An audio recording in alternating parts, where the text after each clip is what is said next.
உங்கள் மொபைல் மூலம் சம்பாதிக்க வேண்டுமா? நன்மை என்ன, தீமை என்ன? உண்மை உறக்கச் சொல்.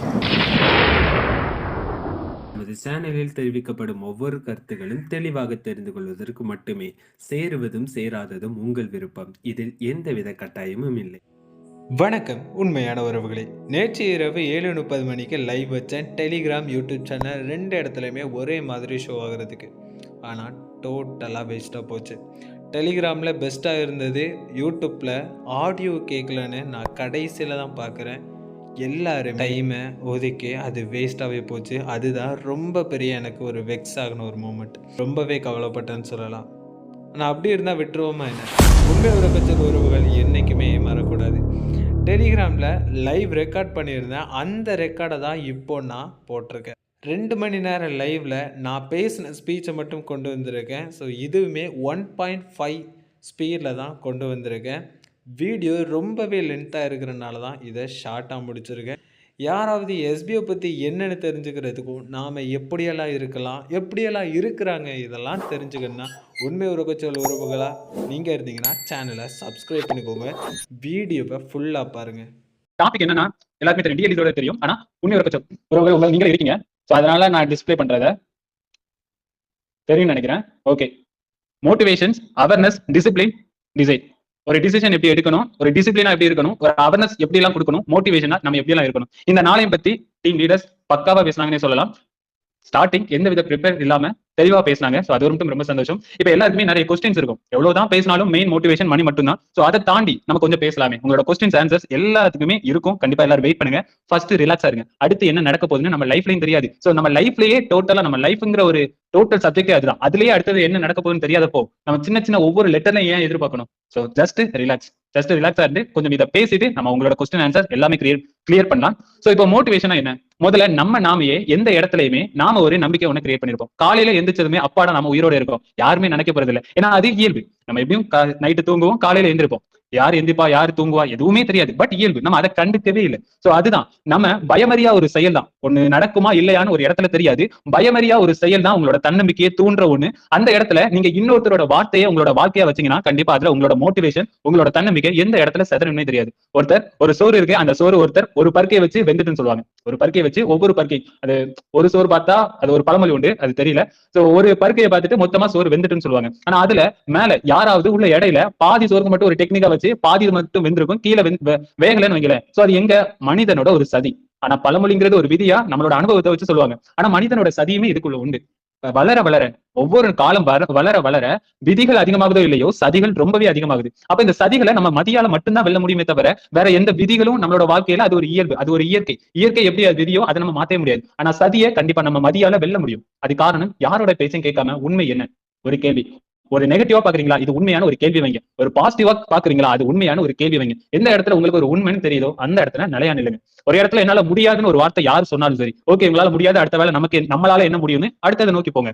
என்னால முடியும், கொஞ்சம் வெயிட் பண்ணுங்க, நம்புங்கன்னு சொல்றாங்கன்னா உங்களுக்கு எந்தவித ஒரு பதிலுமே தெரியாது. இவங்களால முடியாது. எக்ஸாம்பிள், ஒருத்தர் டாக்டர் படிச்சிருக்காரு, ஆனா அவரு என்னால ஒரு வீடு கட்ட முடியும் அப்படின்னு சொல்றாரு. உங்க கையில அவர் டாக்டர் படிச்சிருக்காருன்னு ஃபுல் A to Z தெரியும். அப்படின்னா அவர் பொய்ன்னு சொல்லலாம். ஆனா அவர் யாரு, அவரோட பேர் என்ன, எதுவுமே தெரியாம வெறும் வார்த்தையாலே ஒரு அடையாளப்படுத்துறது ஒரு மிக மோசமான ஒரு செயல் தான் அது. சோ நமக்கு என்ன தெரியுமோ அதை சொல்லலாம். தெரியலையா, வெயிட் பண்ணலாம். இதுதான் இப்போ நீங்க எஸ்பிக்குள்ள பார்க்க போறது. இப்போ உங்களுக்கு தெரிஞ்சது என்ன? ஏற்கனவே வந்து வெயிட்டிங் மட்டும் தான் சொல்றாங்க. இவ்வளவு காலம் நான் இப்போ இந்த பிரேக்ல எல்லாரையுமே எப்படி சமாளிக்கிறது? திடீர்னு ஒரு பிளான், அந்த பிளான்ல உள்ள கொண்டு வந்தாச்சு, ஆஃபர் சொல்லி கொண்டு வந்தாச்சு, ஒவ்வொருத்தரோட இன்வெஸ்ட்மெண்ட் உள்ள போட்டாச்சு, திடீர்னு ஒரு பிரேக் விட்டாச்சு. இந்த பிரேக்ல எத்தனை பேர் உங்களோட யாரெல்லாம் அப்ளைனா இருந்தாங்களோ அவங்க எல்லாருமே ஒரு இடத்துல ஒரு பாயிண்ட் சொல்லியிருப்பாங்க. எல்லாருமே சொல்லியிருப்பாங்க இது வரைக்கும் எஸ்பி ஒரு பிரேக் விட்டுச்சு, அந்த பிரேக்ல கொடுக்குற நம்ம என்ன வித்ராவலா இருந்துச்சோ அதை கண்டிப்பா நம்ம பேங்க் அக்கௌண்ட்க்கு ட்ரான்ஸ்ஃபர் பண்ணிருக்காங்க. இதுதான் ப்ரூஃப் ஆஃப் எஸ்பிஓல அவ்வளவு ப்ரூஃப் நம்ம காமிச்சிருப்போம். ஆனா இது ஸ்டார்டிங் ஒரு வாரம் பிரேக் ஆகுச்சு. அதுக்கு பிறகு ஒரு பெரிய ஒரு பிரேக், 40 நாள் பிரேக் வந்துச்சு. அதுக்கு பிறகு திடீர்னு ஒரு 100 நாள் பிரேக். ஃபர்ஸ்ட் ஸ்டார்டிங் அந்த இடத்துல வித்ராவல் அவ்வளவா இல்ல, டெக்னிக்கல் சைட்ல சுத்தமா சரி கிடையாது. ஃபுல் அண்ட் ஃபுல் எல்லாமே ஃபெயிலியர். அப்ப அந்த இடத்துல யோசிச்சு பாருங்க. அந்த இடத்துல எனக்கு கீழே நம்ம டீம்ல நம்ம டைரக்ட்ல சரியா 120 மெம்பர்ஸ் இருந்தாங்க டைரக்ட்ல. ஆனா அதுல நான் சொன்னது கொஞ்சம் டெக்னிக்கல் இஷ்யூஸ் அதிகமா போகும்போது ஒரு சின்ன அவேர்னஸா கொடுத்தேன். இப்போதைக்கு நியூ ஜாயினிங்க ஸ்டாப் பண்ணுங்க. வட்டிக்கு வாங்கி ஜாயின் பண்றாங்கன்னா அவங்கள ஜாயின் பண்ணாதீங்க. ஒரு கமிட்மெண்ட் இந்த மாதம் கையில வாங்கிட்டு அடுத்த மாதம் நான் எஸ்பிஓல வந்தது திருப்பி கொடுத்துறேன் அப்படின்னு ஒரு இன்வெஸ்ட்மெண்ட் கொண்டு வராங்கன்னா அவங்கள ஜாயின் பண்ணாதீங்க. ஆனா எஸ்பிஓக்குள்ள நான் இப்போதைக்கு போடுறேன், பிரேக் விட்டாலும் பரவாயில்ல, நான் வெயிட் பண்ணி ஏர்ன் பண்ணிக்கிறேன்னு சொன்னா கண்டிப்பா அவங்களை ஜாயின் பண்ணுங்க. அதுக்கு எந்த வித ஒரு பயம் வேணாம், உங்களுடைய அமௌண்ட் லாஸ் ஆகாது. இந்த ஒரு வேர்டை சொன்னதும் அடுத்த 2-3 நாள்லயே பிரேக். அந்த பிரேக் ஆகும்போது டோட்டலா எல்லாமே டோட்டல் பிளாங்க்ல தான் இருந்துச்சு. அந்த எஸ்பிஓ அந்த 100 டேஸ் ஸ்டாப் ஆகும்போது ஒவ்வொருத்தரும் ஒவ்வொரு ஜாப், இன்க்ளூடிங் மீ, நானுமே அப்படிதான். ஒவ்வொரு ஜாப் 100 டேஸ் நம்ம மேனேஜ் பண்ண முடியாதுன்னு ஒவ்வொரு ஜாப போனோம். அந்த இடத்துல நாம என்ன தெரியுமா விட்டோம்? ஸோ மக்களுக்கு ஒரு நம்பிக்கை கொடுக்கறதுக்கு முடியாதனால மக்களுக்கு அந்த 100 நாளுக்கு எஸ்பி மேல ஒரு நம்பிக்கையை உருவாக்கியாச்சு. ஆனா அவங்களுக்குன்னு ஒரு இன்கம் உருவாக்கணும். நானா இருந்தாலுமே அப்படிதான். இந்த மாதிரி நம்ம போயிட்டோம். அது ஒரு கதை, அது ஒரு வேற வழி, அது ஒரு வேற கதை, வேற ஒரு டாபிக்ல வைக்கலாம். இந்த 100 நாள்ல நம்ம கத்துக்கிட்டது என்னன்னா, ஒரு 100 நாள் அந்த ஒரு அனௌன்ஸ்மெண்ட், வந்த நோட்டீஸ் போர்டு அனௌன்ஸ்மெண்ட் மட்டும்தான். எஸ்பிஓ இருக்கு அப்படிங்கிற ஒரு வார்த்தை அந்த இடத்துல பெரிய ஆபீஸ் கிடையாது, பெரிய விதமான இம்ப்ரூவ்மெண்ட் கிடையாது, எதுவுமே கிடையாது. Just notice board voice. இப்போ அதுதான் மஸ்ட்னு சொல்றோம். அந்த இடத்துல அந்த நேரம் எல்லாமே ஜஸ்ட் ஒன் வாய்ஸ். அந்த ஜஸ்ட் ஒன் வாய்ஸ் தான் இப்போ எல்லாருமே மஸ்ட்ங்கிற ஒரு வேர்டுக்கு உள்ள கொண்டு வந்திருக்கு. காரணம், தன்னால முடியுங்கிற ஒரு வார்த்தையை உறுதியா அந்த இடத்துல சொன்னனால மட்டும்தான் இன்னைக்கு இவ்வளவு பேர் அவ்வளவு நம்பிக்கையா அந்த நேரம் யாரெல்லாம் இருந்தாங்களோ எந்த வித பண எதிர்பார்ப்பு இல்லாம இவ்வளவுக்குள்ள சொல்றாங்க நாம வெயிட் பண்ணலாம்னு ஒரு வேர்டோட தன்னம்பிக்கையோட இருந்தாங்க. அந்த நேரம் 100 டேஸ் வர நேரம் பல ஜாப்ஸ் எல்லாம் வந்துச்சு, பெருசா பல ஜாப்ஸ் எல்லாம் வந்துச்சு. அப்ப என்ன தெரியுமா, SPO waste, other job is best, இந்த ஒரு வேர்டை சொல்லவும் சோ ஓகே போக போக பார்க்கலாம். அந்த நேரம் பல விதமான இன்கம் எல்லாம் எடுப்பாங்க, பல விதமா அதெல்லாம் போச்சு. ஆனா அந்த நேரம் மக்கள் எஸ்பிஓ மேல நம்பிக்கை வச்சு இருந்தாங்க. இதுதான் நமக்குன்னு ஒரு இன்கம் சோர்ஸ் இருக்குன்னு எஸ்பிஓ பிளேம் பண்ணி எஸ்பிஓல உள்ள டீமையும் எடுத்தவங்களும் இருக்காங்க. சோ தன்னோட இயல்பு அந்த கர்மா, அதாவது நாம செய்வோம் கர்மா ஆனா திருப்பி செய்யும் தரமான்னு சொல்லி ஒரு சின்ன பண்ணா பேசுவோம். அந்த இடத்துல யாரெல்லாம் எஸ்பிஓக்குன்னு சொல்லி ஒரு கர்மா வேலை பண்ணாங்களோ அவங்களுக்கு அப்படியே யூட்டனா ஒரு தரமா எஸ்பிஓ பண்ணது. எஸ்பிஓ பண்ணல, அது ஒரு இயல்பா பண்ணது, நேச்சர் இயற்கையா பண்ணது. யாரெல்லாம் வெளியே போனாங்களோ அவங்களுக்கு அடுத்தது ஒரு பெரிய ஒரு மாற்றமே ஏற்பட்டுச்சு பண ரீதியா.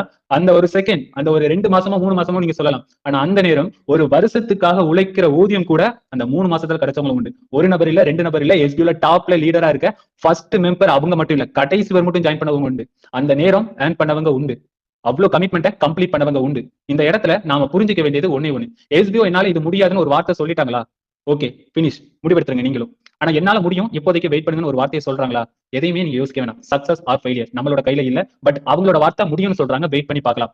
ஒரு நாள் சொல்றாங்க, இன்னொரு நாள் சொல்றாங்க, அப்ப நீங்களே டிசைட் பண்ணிருங்க. ஓகே இன்னைக்கு சொல்றாங்க, இந்த டேட்டை நம்ம ஃபிக்ஸ் பண்ண வேணாம், என்னைக்கு வருதோ நாம அந்த நேரம் பாத்துக்கலாம். அந்த டிசைட் பண்ற அந்த வேர்ட் மட்டும் தான் சொல்றீங்க, ஏன்னா அந்த டைம் அவங்களுக்கு ஒரு கன்ஃபர்மேஷன் கிடைக்கும். அந்த கன்ஃபர்மேஷன் உங்ககிட்ட ஷேர் பண்ணுவாங்க. நிறைய பேர் கேட்ப ஒரு டேட் சொல்லுங்க, அப்போ ஒரு கன்ஃபர்மேஷன் டேட் ஷேர் பண்ணும்போது அதுல ஒரு சிச்சுவேஷன் கிரியேட் ஆகும். சோ அந்த சிச்சுவேஷனை தான் நாம அண்டர்ஸ்டாண்ட் பண்ணிக்கணும். ஓகே இந்த கன்ஃபார்ம் டேட் சொல்றாங்க, ஏதாவது ஒரு சிச்சுவேஷன் வந்துச்சுன்னா அது இன்னும் டிலே ஆகும், நாம அதுக்கேற்ற மாதிரி ப்ரிப்பேர் ஆகும். சோ இன்னைக்கு இதை நோட் பண்ணி வச்சுக்கோங்க.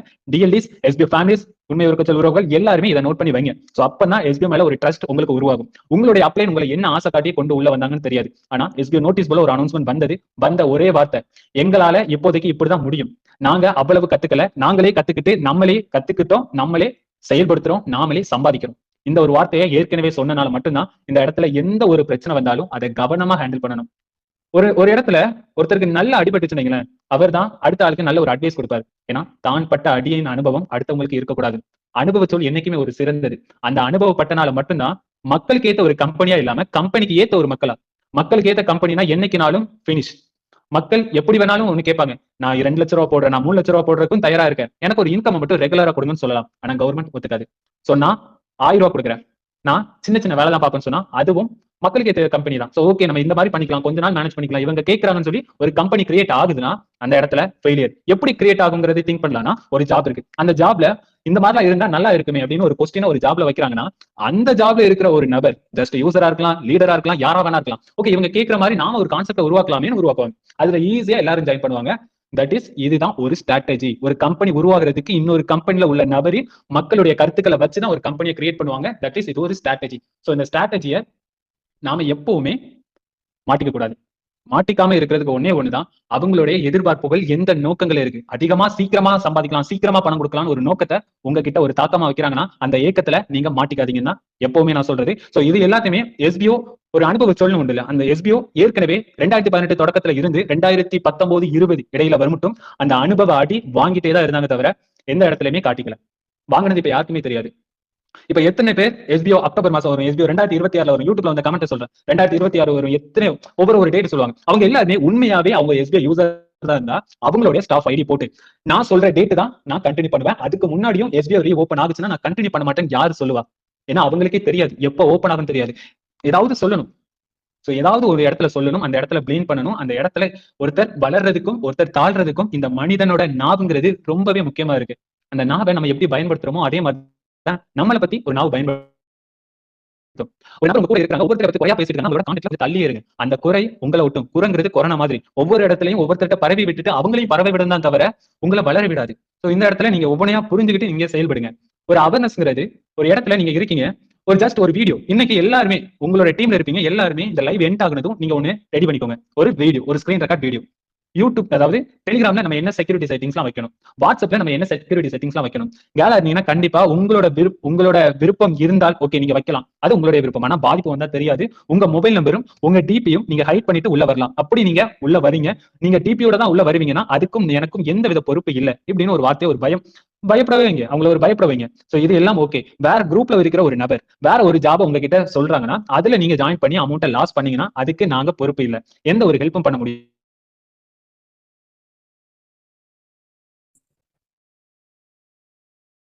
இதெல்லாம் ஓகே. இந்த லிங்க்ல ஜாயின் பண்ணுங்க. இந்த லிங்க்ல நீங்க ஜாயின் பண்ண மாட்டீங்கன்னு சொன்னீங்கன்னா வர ஒவ்வொரு டீமுக்கும் ஒவ்வொரு மெம்பருக்கும் நீங்க அனுப்பிடுங்க. வாயால சொல்ல வேணாம். சோ நீங்க அனுப்பி விடும்போது அவங்களுக்கு அது தானா புரியும். அந்த ஒரு அவேர்னஸ்ல உள்ள வருவாங்க. சோ நம்மள நம்பி உள்ள வரும்போது நமக்கு ஒரு அனுபவம் இருக்கு. அந்த அனுபவத்தை நம்ம ஷேர் பண்ணணும். இப்ப ரீசெண்டா ஒரு 2 நாளைக்கு முன்னாடி நடந்த ஒரு சம்பவம். ஒரு அட்வர்டைஸ்மென்ட். தயவு செஞ்சு யாராவது அட்வர்டைஸ்மென்ட்ங்கிற பேர்ல ட்ரெண்டிங்கா இருக்கிற இந்த கப்பிள்ஸ், ட்ரெண்டிங்கா இருக்கிற இந்த யூடியூபர்ஸ், இன்ஸ்டாகிராமர்ஸ் யாரா இருந்தாலும் இது மூலமா ஒரு மெசேஜ் அவங்களுக்கு போகுதுன்னா சந்தோஷம். ஒரு ஜாபுக்குன்னு சொல்லி ஒரு அட்வர்டைஸ்மென்ட் கொடுக்கறதுக்கு ஒருத்தர் வர்றாங்கன்னா பணத்துக்காக மட்டும் பார்க்காதீங்க. அது உண்மையாவே என்ன ஜாப், அவங்க யாரு, அவங்களோட கான்டாக்ட் என்ன, ஏதாவது ஒரு ஐடென்டி ப்ரூஃபா வாங்குங்க. ஏதாவது எப்படி சொல்றாரு, ஏதாவது ஒரு போட்டோவாவது, ஏதோ ஒரு போட்டோ இல்ல ஏதாவது ஒரு கான்டாக்ட் நம்பர், ஏதாவது ஐடென்டி ப்ரூஃப் இதை வாங்குங்க. ஒரு இன்ஸ்டாகிராமோட யூசர் ஐடியா வச்சு மட்டும் ஒரு ப்ரொமோஷன் நடந்திருக்கு.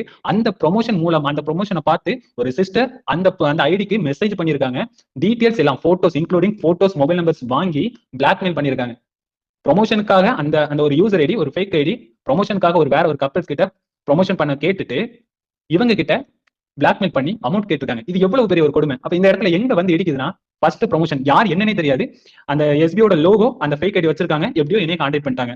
ஏதோ ஒன்று பார்த்து அவங்களோட சிஸ்டர் மூலமா என்னை கான்டாக்ட் பண்ணிருக்காங்க. அவங்க யார் என்னன்னு தெரியாது. உண்மை ஒரு சொல், இந்த கான்டாக்ட் நம்பர் கொடுக்கறது ரொம்பவே ஒரு யூஸ்ஃபுல்லா இருக்குன்னு சொல்லலாம். சோ இப்படி ஒரு நபர் இருக்கும்போது இந்த ஒரு நம்பர் தெரியுது, இந்த கான்டாக்ட் பண்ணலான்னு அப்படி அந்தந்த இடங்கள்ல கொஞ்சம் நான் ப்ரௌடா ஃபீல் பண்றேன். சோ பெருசா நான் சொல்லல, பட் நாங்க இருக்கோம் ஒரு சப்போர்ட்டுன்னு சொல்லி எஸ்பி மூலமா நாங்க இருக்கும்போது அது ஒரு தனியா இருக்கு. எந்த ஒரு நிறுவனங்களையுமே இந்த ஒரு சப்போர்ட் எங்க கொடுப்பான்னு கேட்டா கொஸ்டின் மார்க் தான். சோ இந்த இடத்துல அவங்க கிட்ட கான்டாக்ட் பண்றதுக்கு எந்த ஒரு டீடைல்ஸ் இல்ல, அவங்க மொபைல் நம்பர் இல்ல, எதுவுமே இல்ல. உடனடியா அதுக்கு ஏத்த மாதிரி அந்த செகண்ட் ஆக்ஷன் எடுக்கணும். அது என்ன மாதிரிலாம் கம்ப்ளைண்ட் பண்ணணுமோ அது எல்லாமே லீகலா என்னென்னலாம் மூவ் பண்ணணுமோ மூவ் பண்ணி ப்ரொமோஷன் பண்ணவங்களோட ஐடிக்கு உள்ள போய் இப்ப உங்க மேல நான் கம்ப்ளைண்ட் ரைஸ் பண்ண வேண்டியதா இருக்கும். கால் பண்ண சொல்லி அந்த வீடியோவை அவங்க கிட்ட நான் சண்டை போட்டு அந்த வீடியோவை டெலிட் பண்ண வச்சேன். சோ ப்ரொமோஷன் பண்ற யாரா இருந்தாலும் சரி, உங்க மூலமா ஒரு ஐடிக்கு யார் வேணாலும் பேசுவான். என்ன பேசுவாங்கன்னு தெரியாது, என்ன ப்ரூஃப் கேட்பாங்கன்னு தெரியாது. ஒரு அவேர்னஸா எந்த இடத்துலயுமே ப்ரொமோஷன் பண்ணாலும் உங்களுடைய கான்டாக்ட் நம்பரை கொடுக்காதீங்க, உங்களோட போட்டோஸ், ஐடென்டி ப்ரூஃப் கொடுக்காதீங்க. ஒன் அண்ட் ஒன்லி அவங்களோட சைட் லிங்க் மட்டும் கொடுக்குறாங்கன்னா நீங்க ரெஜிஸ்டர் பண்ணுங்க. ரெஜிஸ்டர் பண்ண தெரியலன்னா கண்டிப்பா நீங்க ஒரு வீடியோ ரெக்கார்டா கேளுங்க. நீங்க உங்களோட டீடைல்ஸ் கொடுத்து ரெஜிஸ்டர் பண்ண வைக்காதீங்கன்னு நீங்க கண்டிப்பா சொல்லுங்க. ஏன்னா அந்த சிஸ்டர் எனக்கு கான்டாக்ட் பண்ணனால, அவங்க தைரியமா ஒன்னு முன் கால் வச்சனால தான் இது எல்லாம் சரியாச்சு. அதுக்கு பிறகு அவங்க ஆஃப் ஆயிட்டாங்க, அதுக்காக வேற. சோ அது லீகலா எப்படி பண்ண முடியுமோ பண்ணியாச்சு. ஆனா இந்த இடத்துல எத்தனை பேர் மாற்றாங்க. இதே இடத்துல ஒரு பையன் இருக்காங்க, அந்த பையனுக்கு ஒரு பிரச்சனை, காசு கேட்டாச்சு, காசு கேட்டு பிளாக்மெயில் பண்ற பிரச்சனை, பண்றதா பண்ணிக்கவா அப்படின்னு ஈஸியா ஒரு பையனா இருந்தா விட்டுருவோம். ஈஸியா விட்டுருவோம். அந்த பையனோட போட்டோ இருந்துச்சுன்னா ஈஸியா விட்டுருவோம். அப்ப இந்த இடத்துல சமூகம் என்ன பாக்குது, சுத்தி நம்மளுடைய சமூகம் எந்த இடத்துல பாக்குது. ஆணுக்கு இதே பிரச்சனை வந்தா விட்டுரு, ஆனா ஒரு பெண்ணுக்கு ஒரு பிரச்சனை வந்தா இந்த சமூகம் ரொம்பவே பாக்குது. ஒரு தடிக்கு கீழே விழுந்தா கூட அவங்கள ஐயோ விழுந்துட்டாங்களே என்ன பொண்ணுப்பா இது, இப்படி எல்லாம் சொன்னவங்க உண்டு. ஒழுங்கா நடக்க தெரியாதப்பா பப்ளிக்ல, இப்படிலாம் சொன்னவங்க உண்டு.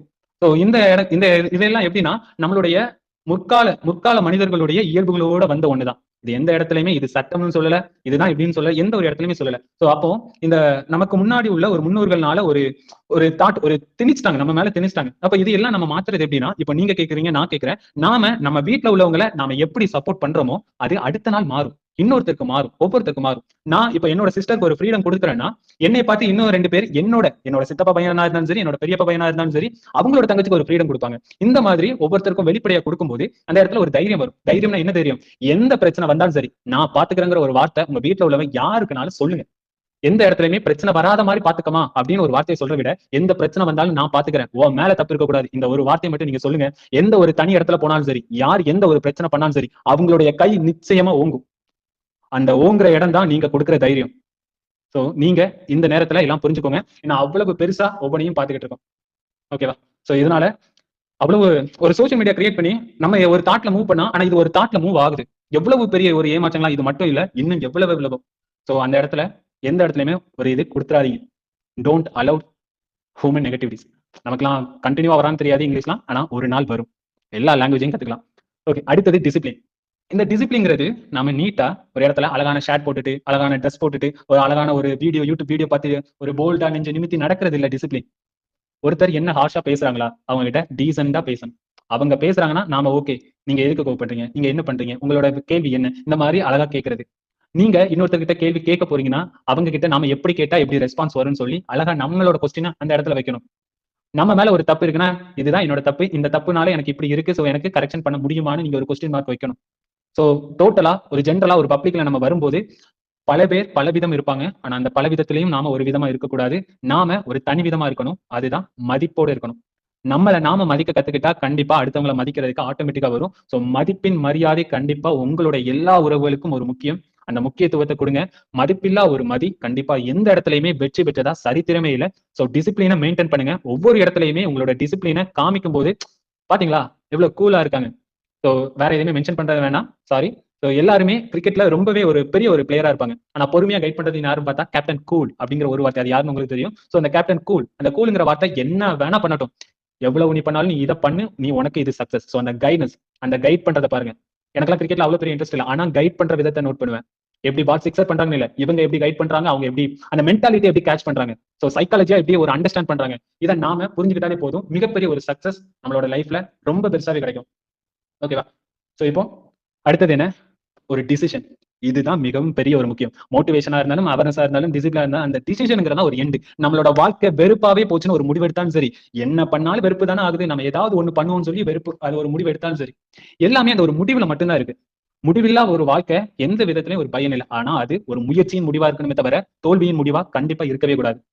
நாம இன்னைக்கு ஒண்ணு பண்ண போறோம். நாளைக்கு ஒண்ணு பண்ண போறோம்னு ப்ரிப்பேர் பண்ணிருப்போம். எல்லாமே நான் கத்துக்கிட்டு தான் இந்த இடத்துல இறங்குவேன்னா, கண்டிப்பா நீங்க அதுல ஒரு 0% தான் இருப்பீங்க. ஒரு டைம் வேஸ்ட் ஆகும். இஎம்ஐ அப்படின்னு ஒண்ணு எதுக்கு கண்டுபிடிச்சாங்க? ஒரு பாமர மக்களா இருந்தாலும் சரி, ஒரு பினான்சியல் ரிலேட்டடா ஒரு மிடில் கிளாஸா இருந்தாலும் அதை அனுபவிக்கணும். சம்பாதிச்சுக்கிட்டே அனுபவிக்கணும். டோட்டலா மொத்த காசையும் சேர்த்து வச்சு இப்போ ஒரு 10 மாசம், ஒரு வருஷம் வைக்கலாம். ஒரு ஏசி வாங்குறாங்க 40,000. 40,000 ஏசி வாங்க போறாங்க. சோ அப்போ ஒரு வருஷத்துக்கு அவங்க சம்பாதிச்சாதான் அவங்க அந்த ஏசியை டோட்டலா வாங்க முடியும். ஆனா அந்த ஒரு வருஷத்துக்குள்ள அவங்க அந்த ஏசிங்கிற ஒரு வார்த்தையை கூட பார்க்க முடியாது. அப்ப இந்த இஎம்ஐன்னு ஒண்ணு வந்தனால அவங்க இறங்குறாங்க, அட்வான்ஸ் ஒண்ணு பே பண்றாங்க, பே பண்ணி அந்த ஏசியை வாங்குறாங்க. சோ வாங்கி மாசந்தோறும் அவங்க அதுக்குள்ள இஎம்ஐ பே பண்ணிக்கிட்டே அந்த கூலிங்க வாங்கிக்கிட்டே இருக்காங்க. வாழ்க்கையில அனுபவிச்சே வாழணும். இதுதான் அனுபவ வாழ்க்கை. அதுக்குன்னு வேஸ்டா ஒரு இஎம்ஐ கிட்ட சொல்லல. யாரும் தேவையில்லாத வேலைக்கெல்லாம் இஎம்ஐ வாங்கிறாதீங்க. சோ அனுபவிச்சு வாழுங்க. ஒரு இடத்துல சம்பாதிக்கிறது மட்டும் முக்கியம் இல்ல. சேமிக்கிறது மட்டும் முக்கியம் இல்ல. ஒரு சந்தோஷத்தை கொடுக்கறதும், ஒரு சந்தோஷத்தை வாங்குறதும் ரொம்பவே முக்கியம். ஒருத்தர் நல்ல ஒரு ஜாலி டைப்பா இருப்பாங்க. ஆனா அவங்களுக்கு பேக்ல பார்த்தா அவ்வளவு மிகப்பெரிய ஒரு பெயினா இருக்கும். அதுக்குள்ள மெடிசன் என்ன தெரியுமா? தன்னோட வாய் மட்டும் தான். Including me. சோ எவ்வளவு கஷ்டம் இருந்தாலும் அடுத்தவங்க பேசும்போது எனக்கு வலி இருக்குன்னு தெரியும். நானே கஷ்டத்துல இருக்குன்னு தெரியும். ஆனா என்னோட மெடிசன் என்னோட ஸ்மைல் ஸ்பீச். நான் ஓட்டவை. ஜென்ரலா சொல்லணும் அதுதான். சோ ஜென்ரலா இதுதான். இப்படி நான் ஒவ்வொருத்தர் பேசும்போது அவங்களும் ஹாப்பி, நானும் ஹாப்பி. என்னோட சுச்சுவேஷன் தான் சார். சோ சிச்சுவேஷன் தான் சேடா இருக்கு. அது ஒரு மணி ரிலேட்டடாவோ இல்ல ஒரு ரிலேஷன் ரிலேட்டடாவோ எதுவா இருந்தாலும். ஆனா என்னோட சூழ்நிலையை நான் சரியா பண்ணிருக்கேன். ஓகே. சோ இது எல்லாத்தையுமே முடிவெடுக்கிறதுங்கிறது நம்ம கையில தான். ஒருத்தர் நீங்க நடந்து போகும்போது இந்த இடத்துல தடிக்க விழுந்துருவீங்க, இந்த பள்ளம் கிடக்குதுன்னு சொல்லி ஒரு அவனஸா சொல்லிட்டாங்க. ஒரு நேர் பாதை இருக்கு, டக்குன்னு ஒரு டேனிங் இருக்கு. நீங்க நேர் பாதை நினைச்சு போறீங்க, ஆனா டக்குன்னு ஒரு டேனிங் இருக்கு. உங்களுக்கு அந்த டேனிங் தெரியல. அந்த டேனிங்க வளைஞ்சு வந்தவங்க உங்ககிட்ட அவங்க சொல்றாங்க, இந்த டேனிங்ல போகும்போது பள்ளம் இருக்கு, உங்களால தாண்ட முடியாதுன்னு சொல்றாங்க. நீங்க அந்த இடத்துல ஸ்டாப் ஆகி அவங்க கூட ரிட்டர்ன் போறீங்க. அந்த டேனிங் இடத்துல ஒரு கோல்டு இருக்கு. அந்த டேனிங்ல கோல்டு இருக்கு. இவங்களால கோல்ட கொண்டு வராங்க. இன்னும் அதிக கோல்டு அங்க இருக்கனால இவங்க வச்சுட்டு ரிட்டர்ன் வரணும். நீங்க போனீங்கன்னா அந்த கோல்ட எடுத்துருவீங்க. சோ அப்ப அந்த இடத்துல ஒரு பள்ளம் இருக்குன்னு ஒரு சொல்லிட்டாங்க. ஆனா அவங்க உண்மையதான் சொன்னாங்க. சத்தியமா நான் சொல்றேன், அதுல ஒரு பள்ளம் இருக்குன்னு சொல்றாங்க. ஓகேவா? ஓகே, இவங்க சொல்லிட்டாங்கன்னு சொல்லிட்டு இவ்வளவு சத்தியம் பண்றாங்களேன்னு சொல்லி அப்படியே ரிட்டர்ன் வராங்கன்னு வைங்களேன். அவங்க வாழ்க்கையில ஒரு முடிவெடுக்கிறதுக்கு சரி, முயற்சி பண்றதுக்கு சரி, வாழ்றதுக்கும் சரி, எந்த விதத்திலுமே தகுதி இல்லாதவங்க. மத்தவங்களுடைய நாவு தான் நம்மளுடைய உணர்ச்சியின் செயலா இருக்குன்னா கண்டிப்பா எந்த இடத்துலயுமே இருக்கக்கூடாது. இதுதான் ஒரு மெயின் பாயிண்ட். நம்மளோட மென்டாலிட்டி, நம்மளோட மனசு என்ன சொல்லுதோ அதை தான் மெயின்டைன் பண்ணணுமே தவிர எந்த ஒரு இடத்துலயும் அடுத்தவரோட பேட்ஸ் தான் நம்மளோட ஒரு லைஃபோட சிச்சுவேஷன் டிசைட் பண்ற ஒரு இடமா இருக்கக்கூடாது. ஓகே, இவங்க சொல்றாங்கல்ல, ஜஸ்ட் அந்த பள்ளத்தை போய் நம்ம விசிட் பண்ணிட்டு பார்வையிட்டு வந்துருவோம் அப்படின்னு அந்த இடத்துக்கு போகும்போது அவங்க சொன்ன மாதிரி சத்தியமா அந்த பள்ளம் இருந்திருக்கும். ஆனா அந்த பள்ளம் ஜஸ்ட் நம்ம கால் உள்ள அளவுக்கு கூட இருந்திருக்காது. அதுதான் பள்ளம். அவங்க சொன்னது உண்மைதான். ஆனா சொன்ன விதம் தான் பெருசு. ஆனா அந்த பள்ளம் ரொம்பவே சிறுசு. அது அடுத்தது ஓகே, எதுக்கு எப்படி சொன்னாங்க, நம்ம தான் தாண்டிடலாமே. நீங்க தாண்டி போகும்போது அந்த இடத்துல இருக்கும் பாருங்க உங்களோட வெற்றியின் ரகசியம். நீங்க பண்ண முயற்சி என்ன, உங்களுக்கு வந்த தடங்கள் என்ன, அடுத்தவரின் நாவு. இந்த நாவுங்கிறது எப்பவுமே மிகப்பெரிய ஒரு வலியில்லா ஒரு ஆயுதம். டக்குன்னு நம்மளை சரிச்சு விட்டுரும். அதனால இன்னொன்னு சொல்லுவாங்க, அந்த பாதை கல்லடிப்பட்டாலும் கண்ணடிப்படக்கூடாது. அடுத்தவங்க கிட்ட நம்ம தன்னடக்கமா இருந்துக்கணும். இதுதான் சிம்பிள். சோ இது எல்லாத்தையுமே நீங்க புரிஞ்சுக்கிட்டு உங்களோட லைஃப்ல நீங்க எடுத்துக்கிட்டீங்கனாலே போதும். எந்த ஒரு இடத்துலயுமே யாருமே உங்களை அசைக்க முடியாது. ஒரு ஒரு மைக்க பிடிக்கிற விதத்துல ஒருத்தரை பார்த்துலாம். நீங்க நோட் பண்ணி பாருங்களேன். ஒருத்தர் ஒரு மைக்க பிடிச்சிருக்காங்க. வாய ஒட்டி பிடிச்சிருக்காங்கன்னு வைங்களேன். அவங்க பாட போறாங்கன்னு அர்த்தம். இவங்களோட பாடி லாங்குவேஜ் எல்லாம் பாத்துக்கோங்க. வாய ஒட்டி பிடிச்சிருக்காங்கன்னா அவங்க பாட போறாங்கன்னு அர்த்தம். அவங்களுடைய ஒவ்வொரு அந்த எட்டு கட்டு பாட்டுன்னு சொல்லுவாங்க. அதுல ஒரு கட்டு கூட காத்தோட கலந்து கிளியரா கேட்காம போயிடக்கூடாதுன்னு வாய ஒட்டி பிடிச்சிட்டு பாடுவாங்க. ஒருத்தர் மோட்டிவேஷன் ஸ்பீச் வைங்களேன். தன்னோட காத்து மூலமாவே, அந்த இயற்கையான காத்து மூலமாவே அந்த பவர் அவங்களோட போகும்னு சொல்லிட்டு அந்த மைக்கை கீழே பிடிச்சு பேசுவாங்க. சோ அவங்களோட பாடி லாங்குவேஜோட பேசுவாங்க. இங்க வார்த்தை மொழியில மட்டும் இல்ல, உடலின் மொழினாலையும் இந்த இடத்துல ஒவ்வொருத்தரையும் கட்டுப்படுத்த முடியும். உலகத்துல எந்த ஒரு இடத்துலயும் சரி நம்மளுடைய உடல் அசைவு மொழினால, பாடி லாங்குவேஜ் மூலமா எந்த இடத்துலயுமே பேச முடியும். சோ ஃபர்ஸ்ட் நம்ம என்ன பேசுறங்கிறது முக்கியம் இல்ல, நம்ம எப்படி நடக்குங்கிறது முக்கியம். அந்த நடப்பு நீங்க மிகப்பெரிய ஒரு மதிப்புல நீங்க இருக்கிறதுக்கு உருவாகும். நீங்க உருவாக்குங்க. சோ சேஃப்டியா உங்களோட சைடும் சரி, யாரா இருந்தாலும் சரி, எதையுமே ஸ்ப்ரெட் பண்ண வேணாம். அன்னைக்கு ஒரு டோட்டலா ஒரு ஆடியோ கொடுத்திருந்தேன். அந்த ஆடியோல நான் சொன்னது ஒண்ணுதான். எப்பவுமே நீங்க பெஸ்டா இருங்க. அகைன் ரிமைண்ட் பண்றது இதுதான். எல்லாருமே புரிஞ்சுக்கோங்க. எப்பவுமே நீங்க பெஸ்டா இருங்க. ஃபர்ஸ்டா இருக்குங்கிறத நினைக்க கூட வேணாம். ஃபர்ஸ்டா இருக்கீங்கன்னு நீங்க நினைச்சீங்கன்னா அன்னைக்கு உங்களுக்கு பொறாம வந்துட்டு அர்த்தம், தலகணம் வந்துட்டுன்னு அர்த்தம், எந்த இடத்துலயுமே நான் தாங்கிற ஒரு ஆளா வந்துட்டுன்னு அர்த்தம். ஆனா பெஸ்டா நீங்க இருக்கும்போது ஓகே, நமக்கு மேல யாராவது வந்தா ஓகே, ஆனா 10 பேர் இருக்காங்க, அந்த 10லயும் நானும் கெத்தான ஒரு ஆளுன்னு சொல்லிட்டு அந்த இடத்துல நீங்களே ஆட்டோமேட்டிக்கா மத்தவங்களுக்கு நீங்க தான் ஃபர்ஸ்ட்னு தெரிவிங்க. ஆனா உங்களை பொறுத்தளவு நீங்க பெஸ்ட்னே நினைச்சுக்கோங்க. தட் இஸ் இதுதான் ஒவ்வொருத்தரோட வாழ்க்கையில ஒவ்வொருத்தரோட வெற்றிக்கு ஒரு மிகப்பெரிய ஒரு சக்தின்னு சொல்லலாம். சக்சஸ் ஆனவங்க எல்லாருமே நோட் பண்ணி பாருங்க, தன்னை தானே பெருமைப்படுத்தின எந்த ஒரு விஷயமே இல்லை. சோ நீங்க எல்லாருமே கேர்ஃபுல்லா, கவனமா முடிவெடுக்கிறத திறமையான ஆளா இருக்கும். அடுத்தவங்களுடைய நாவு உங்களுடைய வாழ்வுல வரவே கூடாது. சோ இன்னைக்கு புரிஞ்சுக்கிட்டு பாத்துக்கலாம் அப்படிங்கிற ஒரு வார்த்தையிலே இருங்க. சோ ரொம்ப ஓவரா பேசிட்டேன். ஓகே, இப்போ ஜென்ரலா இருக்கிற கொஸ்டின் ஆன்சர்ஸ் போகலாம். கண்டினியூவா ஸ்பீச் கொடுத்துட்டேன். யாராவது இது மூலமா ஏதாவது வெக்ஸ் ஆகிருந்தீங்கன்னா சாரி. ஓகே, சோ இப்போ ஜென்ரலான உள்ள கொஸ்டின்ஸ். இந்த 10% இன்ட்ரோ போனஸ் தான் இப்போதைக்கு மிகப்பெரிய ஒரு கேள்வி. இப்போ எதுக்குன்னா, ஆல்ரெடி இருக்கிற டைமண்ட், கோல்டு இவங்க எல்லாருக்குமே டாக்ஸ் பிடிப்பாங்களா அப்படிங்கிற ஒரு கேள்வி. இப்போ ஆல்ரெடி இருக்கிற அப்ளீட் வேலட்ல இருந்து வித்ட்ரால் கொடுக்கும்போது அதுல டிடெக்ட் பண்ணுவாங்களான்னு ஒரு கேள்வி. இந்த கேள்விக்கு தான் நமக்குள்ள பதில் என்னங்கிறது தெரியாமலேயே நிறைய பேர் இருப்பீங்க. சோ இதோட ஒரு கன்ஃபார்ம் அதாவது எப்படின்னா ஒரு 18% தெரிஞ்சிருக்கு. ஓகே, சோ ஆனா அது 100% கன்ஃபர்மேஷன் இன்னும் வரல. சோ அது வரும்போது அது அந்த கன்ஃபர்மேஷன் வந்ததும் கண்டிப்பா உங்களுக்கு இன்ஃபார்ம் பண்றேன். முடிஞ்சா இதுவே டோட்டலான ஒரு கேள்வியா இருந்தா கண்டிப்பா நோட்டீஸ் போர்டு அனௌன்ஸ்மெண்ட் வரதுக்கும் வாய்ப்பு உண்டு. சோ இதுக்காக நீங்க வெயிட் பண்ணுங்க. மத்தபடி இந்த 10% இன்ட்ரோ போனஸ் இதை பத்தி நான் எக்ஸ்பிளைன் பண்ணிடுறேன். இதை உங்களுக்கும் புரியாம இருக்கலாம். ஏன்னா இப்போ ஜென்ரலா அந்த கேள்விகளை வச்சு நான் சொல்றேன். இப்போ ஸ்டார்டிங் நான் 2வது லெவல்ல இருக்கேன். ஓகே, நான் 2வது லெவல்ல இருக்கேன். எனக்கு மேல ஒருத்தர் இருக்காரு, அவருக்கு மேல ஒருத்தர் இருக்காரு. சோ இப்படி ஒரு 3 லைன் இருக்கு. நான் தான் டவுன், நான் தான் லாஸ்ட். சோ நான் இருக்கேன்னா என்னை வச்சு என் 2வது லைன் சொல்றேன்னா சொல்ல உங்களுக்கு புரியும். நான் இருக்கேன். நான் 10,000 ரூபாய் சம்பாதிச்சிருக்கேன். என்னோட ஒர்க்கிங் வேலட் இல்லைன்னா நான் ஒர்க்கிங் வேலட்ல இருக்கு. அப்ப 10,000 ரூபாய் இருக்கு. நான் அஃபிலியேட் வேலட்டுக்கு சேஞ்ச் பண்றேன். இந்த அஃபிலியேட் வேலட்டுக்கு சேஞ்ச் பண்ணும்போது தான் ஒரு மிகப்பெரிய ஒரு ப்ராசஸ் நடக்கும். இதுல நான் 10,000 ரூபாய் டிரான்ஸ்ஃபர் பண்றேன்னா, அஃபிலியேட் வேலட்டுக்கு சேஞ்ச் பண்றேன்னா, அந்த இடத்துல 1000 ரூபாய் காணாம போயிரு. எங்க போகுது? எனக்கு மேல உள்ளவங்களுக்கு போகுது. நான் 2வது லைன்ல இருக்கேன். எனக்கு மேல உள்ளவங்க தான் ஃபர்ஸ்ட் டைம், அவங்களுக்கு மேல உள்ளவங்க தான் அப்ளை. அது ஃபர்ஸ்ட் இதா இருக்காங்க. சோ அப்போ எனக்கு மேல உள்ளவங்களுக்கு போயிட்டு அது ஏன் அது 10% போகுதுன்னா அதுதான் 10% இன்ட்ரோ போனஸ். இந்த 10% அவங்க முழுசா அனுபவிக்க முடியுமான்னு கேட்டா அது கிடையாது. ஓகே, சோ இதை புரிஞ்சுக்கோங்க. அவங்க அந்த இப்போ 1000 ரூபாய் கிடைச்சிருக்கு. இப்ப எனக்கு அஃபிலியேட் வேலட்டுக்கு எவ்வளவு பேருக்கு? 9,000 ரூபாய் பேருக்கு. மீதி 1000 ரூபாய் அவங்களுக்கு பேருக்கு. சோ அவங்களுக்கு எங்க போகும்னா அஃபிலியேட் வேலட்டுக்கு தான் டைரக்டா போகும். அஃபிலியேட் வேலட்ல இருந்து அவங்க எப்படி பண்ணுவாங்க? டைரக்டா பேங்க் அக்கௌண்ட்டுக்கு தான் வித்ட்ரால் பண்ணுவாங்க. அப்போ இங்க என்ன நடக்குதுன்னா, அஃபிலியேட் வேலட்ல இருந்து நீங்க டைரக்டா பேங்க் அக்கௌண்ட்டுக்கு வித்ட்ரால் பண்ண போறீங்கன்னா உங்களுக்கு 10% டிடெக்ட் ஆகும். 10% பிடிப்பாங்க. இந்த 10% எதுக்கு பிடிக்கிறாங்க? சோ எனக்கு நான் இருக்கேன்னா எனக்கு ஒரு 10,000 கிடைச்சிருக்கு. அதுல 9,000 தான் எனக்கு. இந்த 1000ங்கிறது என்னோட அப்ளைனுக்கு போகுது. இது மட்டும் தான் சேஞ்ச். அப்ளைனுக்கும் டவுன்லைனுக்கும் இது மட்டும் தான் சேஞ்ச் ஆகும். இது மட்டும் தான் ஒண்ணா இருக்கும். ஆனா நான் அப்ளைட்ல இருக்கிறத வித்ட்ரால் கொடுக்கறதா இருந்தாலும், என்னோட அப்ளைன் எவ்வளவு பணம் அப்ளைட் வேலட்ல இருந்தாலும் வித்ட்ரால் கொடுக்கறதா இருந்தாலும், இவங்க 2 பேருக்குமே ஒரு சேம் ப்ராசஸ் தான் நடக்கும். அதுதான் 10%. அந்த 10% 5% அட்மின் சார்ஜா பிடிப்பாங்க. அட்மின் சார்ஜ்ங்கிறது அவங்க வேலை பார்க்கறவங்களுக்கும் அதுல உள்ள மெயின்டெனன்ஸ் ஒர்க்குக்காகவும் சரி, அவங்களோட கொஞ்சம் டெக்னிக்கலா ஒரு பினான்சியல் சப்போர்ட் வேணும் இல்லையா, அந்த சப்போர்ட்டுக்கும் சரி. சோ இந்த சப்போர்ட்டுக்கு எல்லாத்துக்கும் சேர்த்து தான் இந்த அட்மின் சார்ஜ். சோ இது எல்லாமே இந்த பெர்சன்டேஜ் வைஸா பிடிக்கும் போது தான் அது கம்ஃபர்டபுளா இருக்கும். சோ அதனால இது ஒரு 5% பிடிச்சிருக்காங்க. டிடிஎஸ். சோ இந்த டிடிஎஸ்ங்கிறது நம்மளுடைய பெயர்ல நம்ம பேன் கார்டுல கட்டுவாங்க. இதை கட்டி நமக்கு இது வேணும், ஏதாவது ஒரு சுச்சுவேஷன்ல உங்களுக்கு அந்த அமௌண்ட் யூஸ்ஃபுல் ஆகும். இப்போ நீங்க ஐடி ஃபைல் பண்ணலாம் சரி, எதுக்காவது ஒண்ணு நாளுக்குமே உங்களுக்கு அது ரொம்பவே ஒரு பெரிய யூஸ்ஃபுல் ஆகும். ஏதாவது ஒரு அந்த நேரம் 1000 ரூபாய் இருந்தாலும் உங்களுக்கு மிகப்பெரிய ஒரு சப்போர்ட்டா இருக்கும். கையில ஒண்ணுமே இல்லாத நேரம் உங்களுக்கு அது ஒரு சப்போர்ட்டா இருக்கும். சோ அந்த டிடிஎஸ் அப்படிங்கிறது உங்களோட பெயர்ல 5% கட்டும் போது ஒரு தொகையா வந்து சரியா ஆண்டு இறுதி ஒவ்வொரு வருஷத்துக்கு ஒவ்வொரு டைம் கிளைம் பண்ணிக்கலாம். இந்த மாதிரி ஒரு அமௌண்ட் உங்களுக்கு கிடைக்கும். இதை நீங்க ஃபைல் பண்ணனா ஐடிஆர் ஃபைல் பண்ணா கிளைம் பண்ணிக்கலாம். ஐடிஆர் நீங்க ஃபைல் பண்ணீங்கன்னா உங்களுக்கு ஸ்கீம் கேன்சல் ஆக வாய்ப்பு இருக்கு. ஓகே, உங்களுக்கு கவர்மெண்ட் ஸ்கீம் கேன்சல் ஆகிறதுக்கு வாய்ப்பு இருக்கு ஐடிஆர் ஃபைல் பண்ணா. அந்த ஐடிஆர் ஃபைல் பண்றதுலயும் நீங்க வறுமை கோட்டுக்கு கீழே இருந்தீங்கன்னா 3 லட்சம் ரூபாய் மேல நீங்க வருமானம் எடுக்கிறீங்கன்னா உங்களுக்கு அந்த இடத்துல உங்களோட கவர்மெண்ட் ஸ்கீம் கேன்சல் ஆக வாய்ப்பு இருக்கு. சோ 3 லட்சம் ரூபாய்க்கு மேல. இது எல்லாம் எப்படின்னா ஒரு வருஷத்துக்கு 12 மாசம் இருக்கு. ஒரு மாசத்துக்கு 30,000 போட்டாலும் உங்களுக்கு 3,60,000 ரூபாய் வருது. இதுல உங்களுடைய பெட்ரோல் செலவு, உங்களோட இஎம்ஐ செலவு, உங்களோட ஏதாவது லோன் எடுத்து ஏதாவது கார் லோனாலும் பைக் லோனாலும் இல்ல ஹோம் லோனாலும் உங்களோட மெடிக்கல் செலவு, இது எல்லாம் போக உங்களோட கோல்டு சேவிங்ஸா இருந்தாலும் சரி, இல்ல ஏதாவது பேங்க்ல போட்டிருக்க சேவிங்ஸா இருந்தாலும் சரி, இந்த ஒரு செலவு எல்லாமே உங்களுக்கு 3 லட்சத்துக்கு மேல வந்தா மட்டும்தான் நீங்க அந்த ஐடி ஃபைல் பண்ண வேண்டிய அந்த பிரச்சனைங்கிறது 3 லட்சம் ரூபாய்க்கு மேல வந்தா அந்த ஒரு பிரச்சனைங்கிறது வரும். சோ இந்த இடத்துல நீங்க ஒரு 50,000 ரூபாய்க்கு மேல சம்பாதிக்கிற ஒரு நபரா இருந்தா நீங்க கன்ஃபார்ம் கட்ட வேண்டிய சூழ்நிலைகள் ஏற்படலாம். சோ இனிமே இதை பத்தி உங்களுக்கு பயம் இல்லைல்ல. இந்த மாதிரி ஸ்கீம் மூலமா ஜாயின் பண்ணதுல எந்த ஒரு பிரச்சனை இருக்கா அப்படின்லாம் எதுவுமே கிடையாது. சோ இதுதான் ஜென்ரலா நீங்க பேன் கார்டை மட்டும் கொடுக்குறீங்க, உங்க பேர்ல டிடிஎஸ் கட்டுறாங்கன்னா ஒரு பிரச்சனை இல்லை. சோ இந்த வேற இந்த பிரைவேட் ஜாப்ல இருப்பாங்க, வேற கவர்மெண்ட் ஜாப்ல இருப்பாங்க, இவங்க 2 பேருக்குமே பேன் கார்டு கொடுக்கல, என்னோட பேர்ல டிடிஎஸ் கட்டுவாங்க. சோ இது என்னோட கம்பெனிக்கு தெரிஞ்சா ப்ராப்ளம் ஆகுங்கிறது ஒண்ணு. இதை பத்தி கமெண்டர்ஸ்னாலும் சரி, வேற எங்களுக்கு தெரிஞ்ச ஆடிட்டர்ஸ்னாலும் சரி, சோ இதெல்லாம் ஜென்ரலா விசாரிச்சிருக்காங்க. அதை நான் உங்ககிட்ட ஷேர் பண்றேன். அவங்க சொல்லியிருக்கிறது அவங்களுடைய ஆடிட்டர் யாரு, அவங்க கிட்ட தான் அந்த கணக்கு எல்லாமே இருக்கும். சோ எங்க இருந்து டிடிஎஸ் அவங்களுக்கு கட்டிக்கிட்டு இருக்காங்கன்னு அவங்களுக்கு மட்டும் தான் தெரியும். சோ இது பப்ளிக்கா தெரியறதுக்கு எந்த வித அவசியம் இல்ல. சோ அதனால ஆடிட்டர் பேசினாலே ஓகேவா இருக்குன்னு சொல்றாங்க.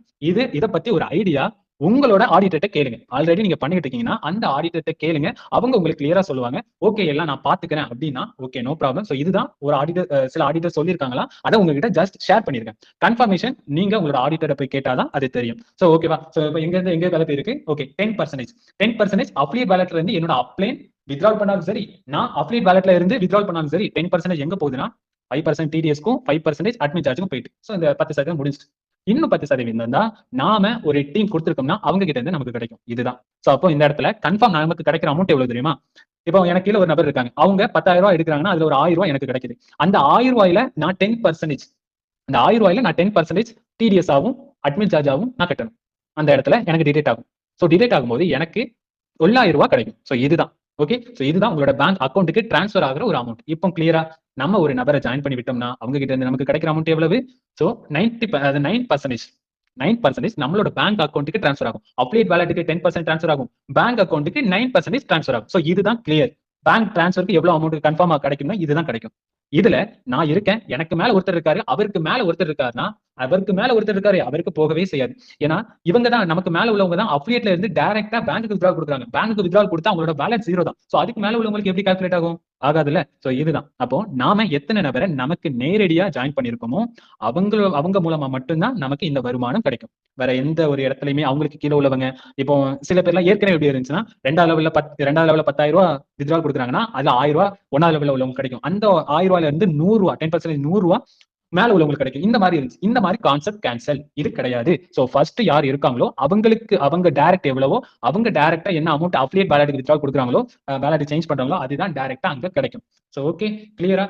மத்தபடி SBO pvtltd@gmail.com நீங்க இப்போ வரை மட்டும் யாராவது மெயில் பண்ணாம இருக்கீங்கன்னா மெயில் பண்ணிருங்க. ஒரு ஓல்டு மெயில் மிஸ் ஆகிட்டுன்னு சொன்னா நியூ மெயில இருந்து மெயில் பண்ணுங்க. உங்களோட எக்ஸ்பிளைன் என்னவோ அதை சொல்லுங்க. பிரச்சனை இல்லை, உங்களோட ஐடி சஸ்பெண்ட் ஆகாது. ப்ரொஃபைல் டீடைல்ஸ்ல மொபைல் நம்பர் ஆல்ரெடி டேக்கன்ங்கிற இஷ்யூவை தவிர மத்த யாரா இருந்தாலும் நான் ஐடி ட்ரான்ஸ்ஃபர் பண்ணிட்டேன், நேம் சேஞ்ச் ஆகல, மெயில் ஐடி சேஞ்ச் ஆகல, இந்த மாதிரி ரீசன் யாரா இருந்தாலும் ப்ரொஃபைல் டீடைல்ஸ் வாட்ஸ்அப் உங்களோட நாமினி டீடைல்ஸ் உண்டு இல்லையா, நாமினி டீடைல்ஸ்ல உங்களோட நேம் மென்ஷன் பண்ணிருங்க. அவ்வளவுதான். சோ நாமினி டீடைல்ல உங்களோட நேம் மென்ஷன் பண்ணிருங்க, நாமினி டீடைல்ஸ்ல உங்களோட மெயில் ஐடி மென்ஷன் பண்ணிருங்க, நாமினி டீடைல்ஸ்ல உங்களோட வாட்ஸ்அப் நம்பர் மென்ஷன் பண்ணிருங்க. சோ அவங்க உங்களை கான்டாக்டே பண்ணல, நீங்க அமௌண்ட் கொடுத்துட்டீங்க, உங்களை கான்டாக்டே பண்ணலனா சார் நான் எப்படி சார் எடுக்கிறதுன்னு உள்ள இருப்பீங்க. நான் அமௌண்ட் கொடுத்துட்டேன், ஐடி பாஸ்வேர்ட் மட்டும் கொடுத்துருக்காங்க, அவங்க கான்டாக்டே இல்லனா நாமினி டீடைல்ஸ் வச்சு எடுக்கலாம். சோ இதுதான் ப்ரொசீஜர். சோ இதுல நீங்க கரெக்டா லீகல் படி இருந்தீங்கன்னா ஓகே ப்ராப்ளம் இல்ல.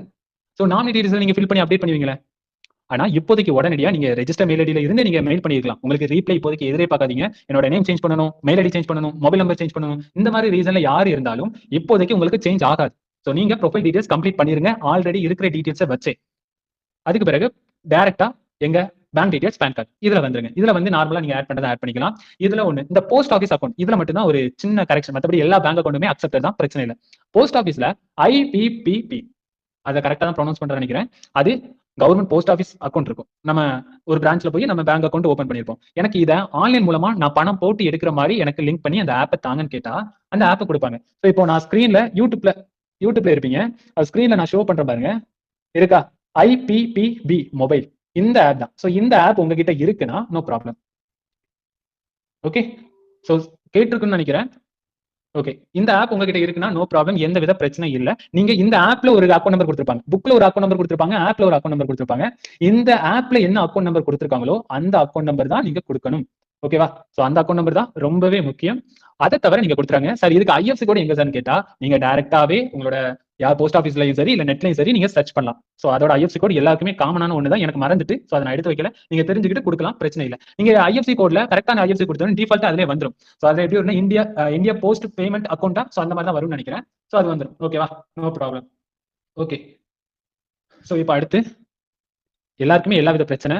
எப்போ சார் கம்பெனி ஓபன் ஆகும்? எப்போ சார் நம்ம வித்ட்ரால் கொடுப்போம்?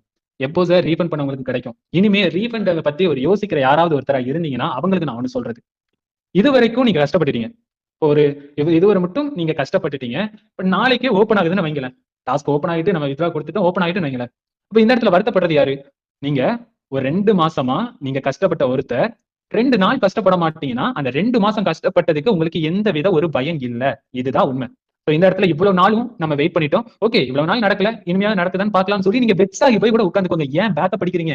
ஏன் இதை ஸ்கிப் பண்றீங்க? அப்போ இந்த இடத்துல நீங்க இவ்வளவு நாள் அப்ப ரீஃபண்ட்ங்கிறது வேணும்னா இதுக்கு முன்னாடி ஸ்டார்டிங்ல ரீஃபண்ட் பத்தி சொல்லும்போது ஸ்டார்டிங் நீங்க போயிருக்கலாமே. அந்த இடத்துல சரி பாப்போம், வெயிட் பண்ணி பாப்போம் ஒரு வார்த்தையில இருந்தீங்களா, அந்த வார்த்தையை கண்டினியூ பண்ணுங்க. SBO வருமா வராதான்னு வெயிட் பண்ணி பாருங்க. SBO எங்களால முடியாதுன்னு ஒரு வார்த்தையை சொன்னா ஓகே, எங்களால முடியும் வெயிட் பண்ணுங்கன்னு சொல்லி ஒரு வார்த்தை வரும்போது நீங்க ஸ்டார்டிங்கே கண்டினியூவா இருப்போம்னு சொன்ன ஒரு வார்த்தை ஏன் ஸ்கிப் ஆகுது? சோ அந்த இடத்துல அப்ப நீங்க யாரையுமே நம்ப வேண்டாம், உங்களை நீங்களே நம்பல. 2 மாசம்னா நேரத்திற்கு ஏத்த முடிவு தான் நீங்க எடுக்கிறீங்க, உறுதியான முடிவு நீங்க எடுக்கல. நேரத்திற்கு ஏத்த முடிவு கண்டிப்பா ஒரு நேரத்துல ஃபெயிலியர் தான் ஆகும். சூழ்நிலைக்கு ஏத்த ஒரு செயல் கண்டிப்பா ஃபெயிலியர் தான் ஆகும். சோ உறுதியான செயல், உறுதியான முடிவு உங்களோட கைகளை இருக்கும்போது யாருனாலையும் உங்களை ஒண்ணுமே பண்ண முடியாது. சோ நீங்க இன்னைக்கு புரிஞ்சுக்கோங்க. ஒரு எக்ஸ்பீரியன்ஸை நான் ஷேர் பண்றேன். நேம் எல்லாம் நான் மென்ஷன் பண்ணல. ஓகேவா? நேம் எல்லாம் நான் மென்ஷன் பண்ணல. ஒரு இடத்துல 100 டேஸ் அந்த பிரேக்ல அபிஷியல் டிஎல்ஸ் தான் நாங்கெல்லாம் இருந்தோம். அப்போ இருக்கும்போது நாங்க அந்த 100 டேஸ்க்கு நாங்க ஒரு இடத்துல வேற ஒரு ஜாபுக்காக போனது, ஜஸ்ட் மீட் பண்றது, ஏதோ ஒரு இடங்கள்லாம் ஓட்டிங் அப்படி எல்லாம் போவாங்களா, இந்த மாதிரிலாம் போயாச்சு. அப்ப அந்த இடத்துல போகும்போது இதுதான் டிசிப்ளின். சோ இதை நீங்க மெயின்டைன் பண்ண பாருங்க. அந்த இடத்துல போகும்போது அந்த இது கொஞ்சம் நல்லா ரீச் ஆகிட்டாங்க. அந்த இடத்துல வேற யாரு மேலேயுமே தப்பு இல்ல. சோ அந்த இடத்துல ரீச் ஆகி SBO பிரேக்ல இருக்கு. அப்போ ஒரு நபர் பேசிக்கிட்டு இருக்கும் போதே ஹேக் பண்ணணும்னு சொல்லியே சோ SBOல சங்கர் சார் ஃபாரினுக்கு ஓடி போக போறாங்க, ஃபாரின்ல பேங்க் அக்கௌண்ட் இருக்கும், அவ்வளவு அமௌண்ட் அங்க போயாச்சுன்னு ஆச்சா ஊஜன் அப்படி எப்படின்னு கத்துறாங்க. சோ அந்த இடத்துல அபிஷியல் டிஎல்ஸ் எல்லாம் இருக்காங்களா இப்படிங்கிற ஒரு வார்த்தை, அபிஷியல் டிஎல்ஸ் தெரியவே செய்யாதுங்கிற மாதிரி. ஏன்னா வேற ஒரு வீடு தேடி வந்த விருந்தாளிய பெருச்சாலி விட்டு துரத்த விடுற மாதிரி ஒரு கதைன்னு வைங்களேன். இந்த மாதிரிலாம் ஒரு சீன் கிரியேட் ஆகுச்சு. அந்த சீன் கிரியேட் ஆகும்போது ஒரு எனக்கு கோவம். அந்த நேரம் நான் அப்பன்னா அபிஷியல் டிஎலா சேஞ்ச் ஆகுறேன். சோ அந்த நேரம் ஒரு கோவம் தான் கிட்ட இருக்கு, அவன் கிட்ட இல்லங்கிற ஒரு குறையை சுட்டி காமிக்கிறாங்கன்னா கண்டிப்பா அந்த இடத்துல யாரா இருந்தாலும் நீங்க கோவப்பட்டுருங்க. நான் கோவப்பட்டுருவேன். சோ இவ்வளவு நாள் பொறுமையா சொல்றது என்ன, உங்ககிட்ட இருக்கு என்கிட்ட இல்லன்னு காமிக்காங்க. உங்ககிட்ட இருக்கா நீங்க பெருமையா பேசிக்கோங்க, பிரச்சனையே இல்லை. ஆனா அடுத்தவங்க கிட்ட இல்லங்கிற ஒரு குறையை காமிக்கும் போது அந்த இடத்துல நீங்க வளரல, நீங்க தாழ்றீங்கன்னு அர்த்தம். சோ என்னை விட வளர்ந்தவங்க பேசலாம், என்னை விட தாழ்றவங்க யாரு, நம்மளை பத்தி குறை பேசுறவங்க தான். அவங்க குறை பேசுறது அலோவ் பண்ணவே கூடாது. குறைக்கிற நாய் அது குறைச்சிக்கிட்டே தான் இருக்கும் அப்படிங்கிற மாதிரிலாம் போயிடலாம். ஆனா இந்த இடங்கள்ல அவங்கள இந்த கேட்டகரியில வர மாட்டாங்க, கொஞ்சம் டிசிப்ளின் தான். சோ இந்த இடங்கள்ல தான் கிட்ட இருக்கு ஆனா உங்ககிட்ட இல்ல அப்படின்னு சொல்லும் போது எனக்கு பிடிச்ச சிஸ்டர் தான். சோ அவங்க சொன்ன ஒரு வார்த்தை அமைதியாரு அமைதியாரு அமைதியாரு, இந்த ஒரு வார்த்தையோட தான் என்ன அடக்குறாங்க. அந்த இடத்துல என்னோட கோபம் ஒரு பக்கம் அடக்க முடியல. ஆனா SBOக்குள்ள ஒரு அபிஷியல் டிஎலா இருக்காங்க, அந்த சிஸ்டரோட வார்த்தைக்கு நான் அடங்குறேன். அந்த இடத்துல அமைதியாகிட்டேன். SBO ரீஓபன் ஆகுது, கமெண்ட்னு ஒரு பிளேஸ் கொடுக்குறாங்க, லேக்னு ஒரு சம்பளம் சொல்றாங்க, வாங்குறோம், ப்ரௌடா நிக்கிறோம், மீட் பண்றோம், அப்படி இப்படின்னு போகுது. அப்போ அந்த எந்த ஒரு கம்பெனியை வச்சு நான் என்கிட்ட இருக்கு உங்ககிட்ட இல்லைன்னு காமிச்சாங்களோ, இப்ப என்கிட்ட எல்லாம் இருக்கு ஆனா அந்த இடத்துல அவங்க கிட்ட இல்ல. அந்த பிளேஸ்ங்கிறதே அவங்க கிட்ட இல்ல. அந்த இடத்துல நாம எந்த வித ரியாக்ஷனே பண்ணக்கூடாது. சோ அந்த இடத்துல ஒரு சப்போர்ட்காக மறுபடியும் SBO ரிலேட்டட் ஒரு சப்போர்ட்காக இந்த மாதிரி இருக்கு அப்படிங்கிற மாதிரி ஒரு கால் வந்துச்சு, அதே நபர்கிட்ட இருந்து. அப்ப நான் பேசின விதம் எப்படி தெரியுமா, ஓகே சார் நம்ம சரி பண்ணிக்கலாம், பிரச்சனை இல்ல, TTS எல்லாம் கொடுங்க, பிரச்சனை இல்ல அப்படிங்கிற மாதிரி சொன்ன நினைக்கிறேன். இல்லைன்னா சார் நோட்டீஸ் கூட சொல்லியிருப்பாங்க, வெயிட் பண்ணுங்க அப்படிங்கிற மாதிரி. ஆனா அவங்களுக்கு solution response full and full response நான் கொடுத்தேன். இது எங்க தெரியுமா கத்துக்கிட்டேன், சங்க சார். சோ இவங்க கிட்ட கத்துக்கிட்டது என்ன, இதுதான். ஒரு நபர் தான் கிட்ட இருக்குன்னு உங்ககிட்ட குறை பேசினாலும் உங்ககிட்ட இருக்கும்போது அடுத்தவங்களை குறை பேசாதீங்க, அவங்களுக்கு சப்போர்ட் பண்ணுங்க. சோ இதுதான் சொன்னது. ஈஸியா ஒவ்வொருத்தரும் கமெண்டர்ஸ் பத்தி பேசுவாங்க. உங்களுக்கு என்னப்பா லேக் கணக்குல சேலரி வாங்குறீங்க, நீங்க பேசுவீங்கன்னு. 100 நாள் அபிஷியல் டிஎல்ஸா இருக்கும்போது 100 நாள் இல்ல, ஒரு வாரம் பிரேக், 40 நாள் பிரேக், 100 நாள் பிரேக், இந்த மாதிரி பிரேக் போன இடத்துல எங்களுக்கு ₹1 கூட சேலரி கிடையாது. எங்களுக்கு இந்த மாதிரி போஸ்டிங் கிடைக்கும் கூட தெரியாது. தன்னோட டீமுக்காகவும் தன்னோட டீம்ல கேட்கிற கேள்விக்காகவும் நேரடி ஒரு தொடர்போட மட்டும்தான் அந்த இடத்துல பணத்தை எதிர்பார்க்காம ஒரு இடத்துல நிலையா நின்னதுதான் அந்த அபிஷியல் டிஎல்ஸ். இந்த இடத்துல எல்லாருக்குமே ஒவ்வொரு விதத்துல ஒவ்வொரு மைனஸ் இருந்தாலும் இன்னைவர் மட்டும் இந்த கமெண்டர்ஸ் எடுத்தது எதிர்பாராத ஒரு உழைப்பை போட்டனால மட்டும்தான் நாளைக்கு இவங்க நம்ம எதிர்பார்க்க ஒரு உழைப்பை போடுவாங்கன்னு சொல்லி இன்னும் வரும் அந்த கமெண்டர்ஸ் இருக்காங்க. சோ இந்த கமெண்டர்ஸ்ங்கிறது எதையுமே எதிர்பார்க்காம ஒரு இடத்துல வந்து நின்னு அதுக்கு பிறகுதான் ஒவ்வொன்னா இவங்க எல்லாம் இதெல்லாம் எதிர்பார்க்கலாமே, நம்ம எதிர்பார்க்காதது அவங்க செஞ்சாங்க, நம்மளும் எதிர்பார்க்காததை அவங்களுக்கு செய்வோம்னு சொல்லி கொடுத்துக்கிட்டு இருக்காங்க. சோ இதுதான் ஒரு உறவுக்குள்ள இருக்கிறது. கொடுக்கிறதும் கொடுக்கிறதும் அள்ளிதான் கொடுப்பாங்க, ஏத்துக்கிறதும் எந்த ஒரு பிரச்சனையா இருந்தாலும் அள்ளிதான் ஏத்துப்போம். சோ இதுதான் கமெண்டர்ஸ். உங்ககிட்ட ஒரு பிரச்சனை இருக்கு, இந்த பிரச்சனை நீங்க ஹார்ஷா கோவமா கத்திட்டீங்க, அதே பிரச்சனை தான் நாங்க அங்க போய் சொல்லுவோம். ஆனா நாங்க எப்படி சொல்லணுமோ அப்படி சொல்லுவோம். கைண்டா ரெக்வஸ்டா நாங்க சொல்லுவோம். சொல்லும் போது அந்த இடத்துல அகைன் ஒரே கேள்வி போச்சுன்னா, ஒரு ஹார்ஷா ஒரு வேர்டு வருதுன்னா உங்ககிட்ட அதே ஹார்ஷா வந்து சொல்லிட மாட்டோம்.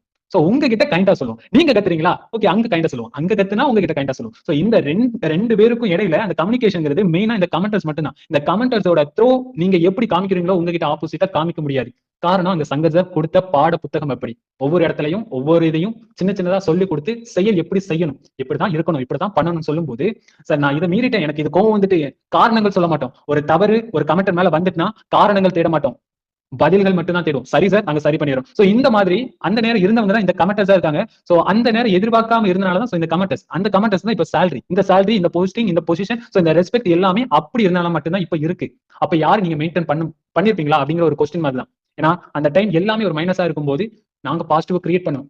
சோ மைனஸா இருக்கிறதுல ஒரு பாசிட்டிவ் உங்களால கிரியேட் பண்ண முடியுமா? இது யாருக்கு கேட்கறேன்னா ஜென்ரலா கேட்கல, யாரு அந்த மாதிரி கேள்விகள் கேட்கறீங்களோ அவங்களுக்கு கேட்கிறோம். சோ இந்த மாதிரி உங்களால முடியுமா? நம்மளோட லைஃப்ல ஜஸ்ட் ஒரு செகண்ட் ஒரு நெகட்டிவ்க்கு இன்னும் நெகட்டிவ் ஸ்ப்ரெட் பண்ற ஒருத்தர் எப்படி ஒரு பாசிட்டிவ் கிரியேட் பண்ண முடியும்? சோ இந்த ஒரு குரூப்பை லீட் பண்றதுக்கு எல்லா கமெண்டர்ஸுமே வேல்யூ இருக்கு. அந்த வேல்யூங்கிறது தனக்கு தெரியலாட்டியும் பரவாயில்ல, தெரியாததை தெரிஞ்சுக்கிறதுக்கு ஒரு தகுதி எல்லா கமெண்டர்ஸ் கிட்டயுமே இருக்கு. சோ தெரியாததை தெரிஞ்சுக்கிற ஒரு தகுதி எல்லா கமெண்டர்ஸ்ல இருக்கும்போது அவங்க ஃபுல் அண்ட் ஃபில் தான் இருப்பாங்க. சோ இது எனக்காக மட்டும் சொல்லல, சில ஒவ்வொருத்தரும் ஒவ்வொரு கமெண்டர்ஸ் கிட்ட பேசும்போது இது டோட்டலாவும் கேட்பீங்க. எல்லாருக்கும் கொடுக்குற ரீப்ளை இதுதான். தெரியாததை தெரிஞ்சுக்கிற ஒரு தகுதி கமெண்டர்ஸ்க்கு இருக்கு. சோ அந்த மாதிரி நெகட்டிவ் ஸ்ப்ரெட் பண்றவங்க அப்ப எங்களுக்கு தான் தகுதி இருக்கு. உங்களுக்கு தெரிஞ்சாலும் நீங்க தெரியாத மாதிரி தான் காட்டுப்பீங்க. சோ அப்ப அந்த வேல்யூ இல்லன்னு அர்த்தம். நீங்களே டிசைட் பண்ணிக்கோங்க. சோ இதுதான் ஜென்ரலா. வேற ஏதாவது கொஸ்டின்ஸ்னா நீங்க கேளுங்க. உங்களுக்கு வேற கொஸ்டின்ஸ் தான் கேளுங்க. ஓவரா பேசிட்டேன். சோ அளவெல்லாம் போயிட்டு ஓகே, வேற கொஸ்டின் தான் கேளுங்க, நான் உங்களுக்கு கிளியர் பண்றேன். இல்ல ஏதாவது பேசணும்னு நினைச்சாலும் நீங்க பேசலாம். இந்த லைவ்ல இருந்து எதையாவது நீங்க கத்துக்கிட்டீங்க, இல்லைன்னா மக்களுக்கு ஏதாவது சொல்லணும், நம்ம டீமுக்கு ஏதாவது சொல்லணும், ஏதாவது உங்களுக்கு இருந்துச்சுன்னா பேசலாம்.